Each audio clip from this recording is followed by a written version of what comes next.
ایمان اور محبت رسول صلی اللہ علیہ وسلم۔ قال النبی صلی اللہ علیہ وسلم لا یؤمن احدکم حتی اکون احب الیہ من والدہ وولدہ والناس اجمعین۔ بخاری عن انس، مسلم کتاب الایمان۔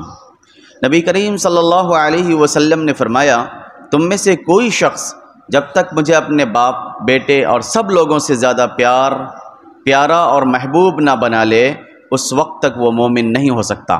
صرف یہ نہیں فرمایا کہ رسول اللہ صلی اللہ علیہ وسلم سے محبت کرو، بلکہ یہ فرمایا ہے کہ تمہیں سب سے زیادہ محبت اور پیار حضرت صلی اللہ علیہ وسلم سے ہی ہونا چاہیے، ورنہ تم مومن نہیں ہو۔ محبت کا تعلق دل اور جذبات سے ہے۔ یہ ایک غیر مرئی کیفیت ہے جو سمجھ میں تو آتی ہے لیکن بیان نہیں کی جا سکتی۔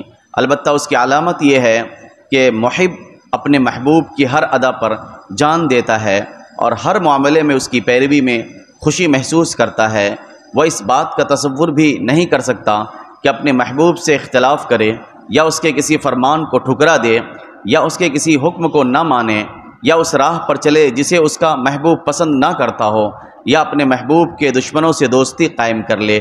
جس شخص کو رسول اللہ صلی اللہ علیہ وسلم سے سب سے زیادہ پیار اور محبت ہو اور بہت گہرا قلبی تعلق ہو، اسے یہ حق نہیں پہنچتا کہ حضور صلی اللہ علیہ وسلم سے اختلاف کرے، یا آپ کی فرمائش کو نظر انداز کر دے، یا زندگی کے کسی معاملے میں بھی حضرت صلی اللہ علیہ وسلم کے فیصلے کو مسترد کر دے، یا ایسے نظام کو قائم کرنے کی کوشش کرے جس کو مٹانے کے لیے حضرت صلی اللہ علیہ وسلم تشریف لائے تھے۔